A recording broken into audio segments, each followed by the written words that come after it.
Fala pessoal, sejam muito bem-vindos ao curso de revisão de questões do TEC 2021, um curso para você médico cardiologista conquistar de forma definitiva o seu título de especialista em cardiologia. Eu me chamo Anderson Luiz e neste vídeo a gente vai ver duas questões do TEC, uma questão do TEC 2019, outra questão do TEC 2016, assunto hipertensão na gestação. Lembrando que a gente ainda está dentro daquele grande bloco de hipertensão arterial sistêmica. Nesse vídeo a gente vai ver questão de hipertensão na gestação e no vídeo seguinte, no próximo vídeo, também a gente vai ver questões do TEC envolvendo hipertensão na gestação. Esse é um assunto muito recorrente na prova do TEC, todo ano cai questão envolvendo hipertensão na gestação, então a gente vai trazer aqui algumas questões e relembrar alguns conceitos que são importantes para a prova do TEC. Muito bem, então sem mais demora, TEC 2019. Paciente de 30 anos, com 23 semanas de gestação, foi atendida pela primeira vez no pré-natal em unidade básica de saúde. Estava assintomática, com frequência cardíaca de 84, pressão arterial de 140 por 96, sem edema significativo, com ritmo cardíaco em 2 tempos e sopro sistólico de 2 cruzes em 6 em foco aórtico e aórtico acessório, e pulsos de contornos normais. Baseado nesse caso clínico, é correto afirmar. Então, aí um caso clínico de hipertensão na gestação, vamos destacar logo os pontos importantes. Então, a paciente que procurou pela primeira vez o pré-natal, tá, com 23 semanas de gestação. Ela estava absolutamente assintomática e tinha uma pressão arterial aferida de 140 por 96. Perceba aí que na questão ele não diz que é uma pressão arterial média, né, medidas aí em 2 ocasiões diferentes. Não, a medida parece que foi única, 140 por 96, tá? E o que chama atenção na ausculta é esse sopro sistólico de 2 cruzes em 6 no foco aórtico e aórtico acessório. A gente sabe que no período gestacional ocorrem mudanças hormonais, né? Então a paciente gestante, ela fica um pouco hipervolêmica.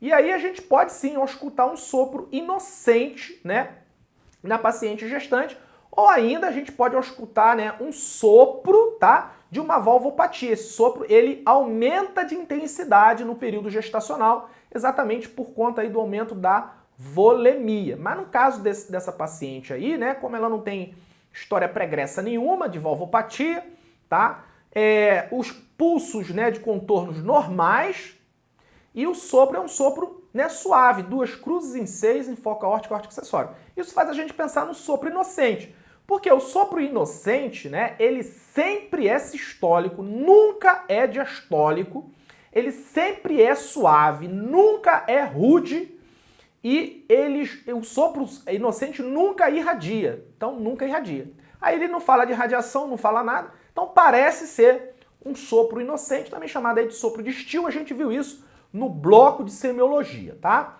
Então vamos lá, né? Ele dá aí as alternativas, mas antes da gente ler as alternativas, vamos fazer aqui uma revisão aí de alguns conceitos, tá? Então vamos lá, hipertensão gestacional. É aquela paciente, né, que apresenta uma pressão arterial maior ou igual a 140 por 90, tá? E previamente essa pressão ela é normal, ou seja, aumenta após a 20ª semana de gestação, tá? Essa pressão ela tem que ser medida em 2 ocasiões, com pelo menos 4 horas de intervalo. A paciente ela não pode ter proteinúria ou sinais de gravidade. E essa pressão ela retorna normal no período pós-parto, tá? Então, hipertensão gestacional é aquela paciente gestante que antes da 20ª semana de gestação, né, a pressão era absolutamente normal, e após a 20ª semana, ela começa a ter a pressão, né? Não necessariamente após a 20ª semana, pode ser 21ª, 20ª, ou seja, depois da 20ª semana de gestação. Ela começa a ter uma pressão arterial maior ou igual a 140 por 90, tá? Não pode ter aí proteinúria, essa pressão ela tem que ser aferida em 2 momentos diferentes, com intervalo de pelo menos aí 4 horas entre uma medida e outra, e não pode ter proteinúria, não pode ter sinais de gravidade, né? E essa pressão ela retorna ao normal no período pós-parto, tá certo? Então isso aí é hipertensão gestacional. E o que é uma hipertensão gestacional grave? É aquela gestante, né, que tem níveis de pressão arterial maior ou igual a 160 por 110, tá? Em paciente que tinha PA previamente normal antes da 20ª semana e que passou a ter elevação da pressão arterial nesses níveis aí após a 20ª semana. Também medidas em 2 ocasiões diferentes, pelo menos com 4 horas de intervalo. Então perceba que hipertensão gestacional grave, né, nada mais é que a hipertensão gestacional, é a mesma definição, só que aí os níveis tensionais são mais altos, né? A pressão arterial sistólica maior ou igual a 160 e a diastólica maior ou igual a 110, tá? Hipertensão crônica. Hipertensão crônica é aquela hipertensão arterial diagnosticada ou presente antes da gestação ou antes das 20 semanas de gestação. Ou aquela hipertensão arterial diagnosticada pela primeira vez durante a gravidez, que normaliza no período pós-parto, tá? Então, hipertensão crônica, ou a paciente ela já tinha antes da gestação hipertensão arterial, tá? Ou ela desenvolve antes da 20ª semana, ok? E a grande característica é que essa pressão ela não normaliza no período pós-parto, diferente da hipertensão gestacional, né? Que geralmente normaliza no período pós-parto. A hipertensão crônica ela não normaliza no período pós-parto. Então, isso é hipertensão crônica. O que é pré-eclâmpsia? Bem, pré-eclâmpsia é a paciente gestante que desenvolve uma PA maior ou igual a 140/90, também após a 20ª semana e que frequentemente vem acompanhada de proteinúria, tá? Frequentemente, mas não obrigatoriamente, mas frequentemente vem com proteinúria. Na ausência de proteinúria, a gente pode confirmar o diagnóstico se por acaso, né, houver sinais de gravidade, né? Quais são esses sinais? Trombocitopenia, né, plaquetopenia menor que 100.000, creatinina maior que 1,1 ou ainda um aumento de 2 vezes da creatinina basal, ou elevação também 2 vezes das transaminases, tá? Ou ainda pacientes que apresentam edema agudo pulmonar, ou dor abdominal, ou sintomas visuais, né? Ou cefaleia, ou ainda convulsões, né? A gente vai ver que aí se a pré-eclâmpsia apresentar convulsões, a gente vai ter eclâmpsia, tá? Muito bem. Na eclâmpsia, né, como eu acabei de falar, é uma pré-eclâmpsia com convulsões tônico-clônicas na ausência de outras condições causais, tá certo? Então, essa aí é a eclâmpsia. Síndrome HELP, né? Síndrome HELP é uma complicação da pré-eclâmpsia que vem acompanhada de hemólise, elevação das transaminases e trombocitopenia, tá? Então, síndrome HELP é uma complicação da pré-eclâmpsia e sempre vem acompanhada aí de hemólise, elevação das transaminases e trombocitopenia. Hipertensão crônica com pré-eclâmpsia sobreposta é aquela gestante que desenvolve, né, hipertensão antes da 20ª semana de gestação com quadro de pré-eclâmpsia, né? A gente viu pré-eclâmpsia PA maior ou igual a 140/90 com proteinúria. Na ausência de proteinúria, algum daqueles sinais de gravidade, né? Trombocitopenia, creatinina maior que 1,1 ou ainda maior que 2 vezes o seu valor basal, aumento das transaminases, né? Dor abdominal, cefaleia, etc. Então, hipertensão crônica com pré-eclâmpsia sobreposta é paciente que desenvolve hipertensão antes da 20ª semana e tem um quadro clínico de pré-eclâmpsia. Tratamento. O tratamento tem por finalidade prevenir as complicações clínicas maternas, tá? E aí, no livro texto da SBC, o livro que saiu agora esse ano, 2021, os antihipertensivos estão indicados se a gestante mantiver hipertensão persistente maior que 150/90. 150/90. Isso está lá no livro texto da SBC. Na diretriz de hipertensão arterial 2020, tá? Sugere iniciar o tratamento medicamentoso quando a pressão estiver acima, perceba, de 150/100, né? E a meta terapêutica é manter essa pressão, né, entre 120 e 160, a sistólica, e a diastólica entre 80 e 100, tá? Mas aí perceba que tem uma pequena diferença, né? No livro texto fala que os antihipertensivos, né, orais estão indicados se a pressão for aumentada acima de 150/90, né, de forma persistente, já na diretriz acima de 150/100, tá certo? Muito bem.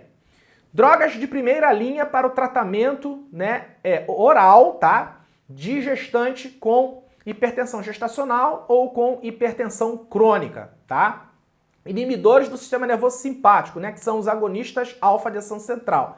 A gente tem aí a droga mais bem estudada, que é a alfa-metildopa, tá? Então a alfa-metildopa é uma droga muito bem estudada, muito segura na gestação, né? E é uma droga aí de primeira linha.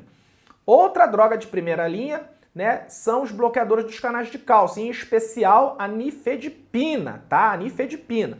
Só lembrando que a nifedipina tem que ser aquela forma retarde, aquela forma de liberação lenta, tá? E não pode ser utilizada, né, por via sublingual, exatamente para evitar redução brusca da pressão arterial e complicações fetais, ok? Beta-bloqueadores, né? Beta-bloqueador, o atenolol, ele não pode ser utilizado, né, porque restringe o crescimento intrauterino, tá? Então, o atenolol não pode ser utilizado, a gente pode usar outros beta-bloqueadores. O propranolol é uma droga que há relato de restrição também do crescimento intrauterino, bradicardia e hipoglicemia neonatal, especialmente se a dose do propranolol for uma dose alta. O beta-bloqueador mais bem estudado e seguro na gestação é o labetalol. No entanto, ele não é comercializado aqui no Brasil. Muito bem, e sulfato de magnésio? Sulfato de magnésio é para prevenir e tratar convulsões, tá? Da paciente, né, em pré-eclâmpsia, eclâmpsia ou ainda síndrome HELP, tá? Então, sulfato de magnésio é a droga de escolha para profilaxia e tratamento das convulsões. E vai estar sempre indicada na eclâmpsia, na pré-eclâmpsia com sinais de gravidade, tá? Não é qualquer pré-eclâmpsia, é pré-eclâmpsia com sinais de gravidade. E na síndrome HELP, tá? Esse sulfato de magnésio. Muito bem, então vamos para as alternativas, tá? Letra A. Como se espera um descenso na PA nesse trimestre, consideram-se esses níveis de pressão de alto risco. Bem, a gente não conseguiu nem caracterizar que essa paciente aí tem alguma hipertensão gestacional ou hipertensão crônica da gestação. Por quê? Porque tem apenas uma medida, né? Ela tem uma medida de 140/96. Vai ser necessário uma segunda medida, né? Pelo menos aí com intervalo de 4 horas, conforme aí orienta a diretriz, tá? Então a gente não pode dizer que essa paciente é uma paciente aí com hipertensão gestacional, tá? Ou hipertensão crônica, né? Que se desenvolve antes da 20ª semana, já que foi a primeira vez que ela foi à consulta pré-natal foi com 23 semanas. Então a letra A não pode ser. Letra B. O pindolol é a medicação de primeira escolha para iniciar o tratamento farmacológico. Primeiro que ela, né, pela diretriz brasileira, ela não tem indicação. Na verdade, ela não tem nenhum diagnóstico de hipertensão gestacional. Mesmo que tivesse aqueles níveis tensionais de 140/96, vamos supor que aferiu novamente e confirmou que o nível é 140/96. Pela diretriz, ela não teria indicação de iniciar o tratamento farmacológico, tá? Pelo livro da SBC, né, se aquela medida for confirmada, né, ou seja, a diastólica está acima de 90, ela teria indicação de fazer medicação e a droga mais segura, mais bem estudada, tá, é a alfa-metildopa. Então a letra B também não pode. Letra C. O sulfato de magnésio nessa situação se justifica para a prevenção de eclâmpsia. Negativo. Primeiro que ela não tem diagnóstico de hipertensão gestacional. Segundo que ela não tem diagnóstico de pré-eclâmpsia, não tem nenhum exame mostrando que ela tenha proteinúria. Ela está assintomática, né? Então, não tem que fazer sulfato de magnésio. Sulfato de magnésio é para prevenir e tratar a convulsão para aqueles pacientes com eclâmpsia, pré-eclâmpsia grave, né? Ou ainda com síndrome HELP, tá? Então, letra C, absurda. Letra D, a ausência de edema exclui o diagnóstico de pré-eclâmpsia. Edema nem entra no diagnóstico de pré-eclâmpsia, isso já foi lá no passado, isso já caiu por terra há muito tempo. Então, edema não faz parte do diagnóstico de pré-eclâmpsia. Letra D, não pode. Letra C, pode se tratar de hipertensão arterial crônica, hipertensão gestacional ou pré-eclâmpsia. Isso é verdade, pode se tratar, mas primeiro tem que confirmar esses níveis tensionais numa segunda medida, tá? Uma vez que foi confirmado, né, já que ela descobriu na 23ª semana de gestação, ela pode ter desenvolvido antes da 20ª semana, então aí ela se enquadraria como uma hipertensão arterial crônica. Ela pode ter desenvolvido após a 20ª semana, então ela se enquadraria como hipertensão gestacional. E se ela tiver, né, uma proteinúria, aí está feito o diagnóstico de pré-eclâmpsia, tá? Então pode ser. Poder pode, mas precisa confirmar primeiro, tá, os níveis tensionais dela e ver se ela tem proteinúria né, no exame de urina, tá? Então o gabarito da questão, né, e dado aí pela banca do TEC, foi a letra E. TEC 2016, paciente 27 anos, multípara, gesta 3/3, é encaminhado ao cardiologista por estar na 30ª semana de gestação e vir apresentando um edema de membros inferiores e pressão arterial de 140/80. Em relação ao caso, é correto afirmar. Então vamos lá, né? Uma questão aí de caso clínico, tá? Pressão arterial da paciente, né? 140/80, né? Perceba também que ele não diz aí que foram feitas 2 medidas, etc, né? Mas, de qualquer maneira, 140/80, que é a alternativa correta, né? Então vamos lá, letra A. Edema é um dos critérios para pré-eclâmpsia. Viu como as coisas se repetem? Né? A gente viu isso na questão, ele disse a mesma coisa, que é um dos critérios para pré-eclâmpsia, a gente sabe que não é, então letra A não pode. Letra B. Pré-eclâmpsia é mais frequente nas multíparas. Veja, lá na diretriz diz que pré-eclâmpsia é mais frequente em gestações múltiplas. Gestação múltipla é aquela gestação que a mulher está esperando gêmeos, trigêmeos, quadrigêmeos, tá? Multípara, não. Multípara é a mulher que já teve 3 filhos, né? Tá na 3ª, 4ª, 5ª gestação. Então, são coisas diferentes, tá? Então, pré-eclâmpsia não é mais frequente na multípara. É mais frequente na gestação múltipla. Então, tem que tomar cuidado aí para não confundir. Então, letra B não pode. Letra C. Pré-eclâmpsia é 4 vezes menos frequente em mulheres portadoras de hipertensão arterial antes da gravidez, né? O que está lá na diretriz é o seguinte, tá? Mulheres com hipertensão, né? Antes da gestação, ou seja, a mulher que já era hipertensa, se essa hipertensão, né, for maior que 4 anos, ela tem mais chance de desenvolver pré-eclâmpsia, tá? Tem mais chance de desenvolver pré-eclâmpsia. Mas tem que ser uma hipertensão antes da gestação, né, no mínimo aí 4 anos, né? Então ele diz aqui que é 4 vezes menos frequente em mulheres portadoras de hipertensão. Não. Ele, na verdade, é mais frequente naquelas mulheres que eram hipertensas antes da gestação e pelo menos 4 anos, né, de hipertensão, tá? Então a letra C também não pode. Letra D. Proteinúria é um principal critério para diferenciar a hipertensão arterial crônica da pré-eclâmpsia. Tá, realmente, né? O que caracteriza aí a pré-eclâmpsia são aqueles níveis tensionais maior ou igual a 140/90, presença de proteinúria, né? Na ausência de proteinúria, tem que ter algum daqueles sinais de gravidade que a gente viu lá, tá? Então a letra D parece correta, mas vamos ver a letra E. Se a paciente não está em uso de antihipertensivo, alfa-metildopa e ácido acetil salicílico devem ser iniciados. Veja, né? A paciente, ela não tem indicação de tratamento farmacológico, tá? Não tem indicação de tratamento farmacológico. Por quê? Pela diretriz brasileira, é aquela paciente gestante com PA acima de 150/100 e pelo livro texto acima de 150/90. Então ela não se enquadra aí em tratamento farmacológico, então não está indicado aí tratamento farmacológico para essa paciente. Então a letra E não pode, gabarito da questão, letra D. Muito bem, chegamos ao fim de mais um vídeo aqui do nosso bloco de hipertensão arterial. Nós relembramos aí, né, algumas definições de hipertensão na gestação. Importante aí ver como que as questões aí elas se repetem, né? Claro, um pouco diferentes aqui e ali, mas as questões elas costumam se repetir, tá certo? Então, dê uma lida aí em hipertensão na gestação. Sugiro que você leia aí porque está bem resumido aí o texto, né, da diretriz brasileira de hipertensão de 2020. Espero que tenha gostado. Forte abraço e até a próxima.